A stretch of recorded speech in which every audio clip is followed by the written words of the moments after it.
চলমান নারী ওয়ানডে বিশ্বকাপে আলাদাভাবে নজর কেড়েছেন মারুফা আক্তার। এই পেসারের পেস সুইংয়ে দিশেহারা বিশ্বের বড় বড় ব্যাটাররা। লাসিথ মালিঙ্গা থেকে শুরু করে নাসির হোসেন ক্রিকেট বোদ্ধাদেরও প্রশংসায় ভাসছেন তিনি। জাহানারা আলম পরবর্তী বাংলাদেশ দলের পেস বোলিংয়ের কাণ্ডারি ভাবা হচ্ছে তাকে। যদিও মারুফার উঠে আসার পথ এতটা মসৃণ ছিল না। বাবার সঙ্গে কৃষিকাজে সাহায্য করেছেন মারুফা, এমন একটি ছবি অনেকেরই মনে থাকার কথা। কর্দমাক্ত জমিতে শক্ত হাতে লাঙলের হাল ধরে জমি চাষ করেছিলেন মারুফা। সেই ছবিটি আজও অনেক উঠতি ক্রিকেটারের প্রেরণা হয়ে আছে।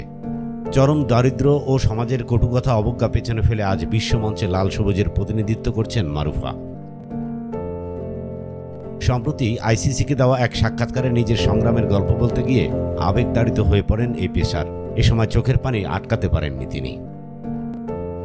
নীলফামারীর সৈয়দপুরের হতদরিদ্র এক পরিবারের জন্ম মারুফার।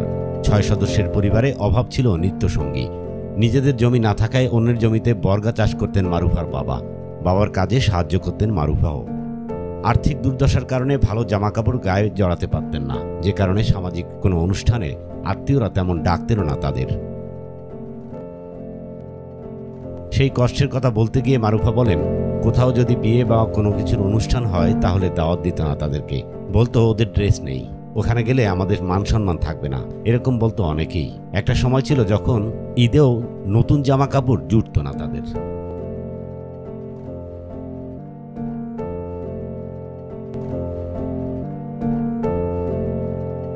মারুফা বলেন, আমার বাবা একজন কৃষক, আমাদের ওইরকম পয়সা কড়ি ছিল না।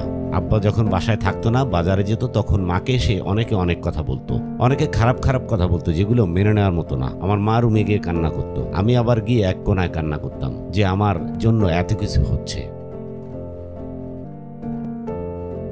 সমাজের মানুষের কটু কথা দমিয়ে রাখতে পারেনি অদম্য মারুফাকে। দৃঢ় মনোবল, প্রবল ইচ্ছা শক্তিতে তিনি আজ আন্তর্জাতিক অঙ্গন মাতাচ্ছেন।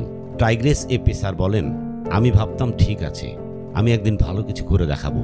এখন আমরা যেরকম অবস্থায় আছি, অন্যরা এরকম জায়গায় নেই। আমি যেভাবে ফ্যামিলিকে সাপোর্ট করছি, অনেক ছেলেরাও হয়তো সেভাবে পারছে না। এটা অন্যরকম একটা শান্তি এনে দেয়। ছোটবেলায় ভেবেছি মানুষ কবে আমাদের এভাবে দেখবে, হাততালি দিবে।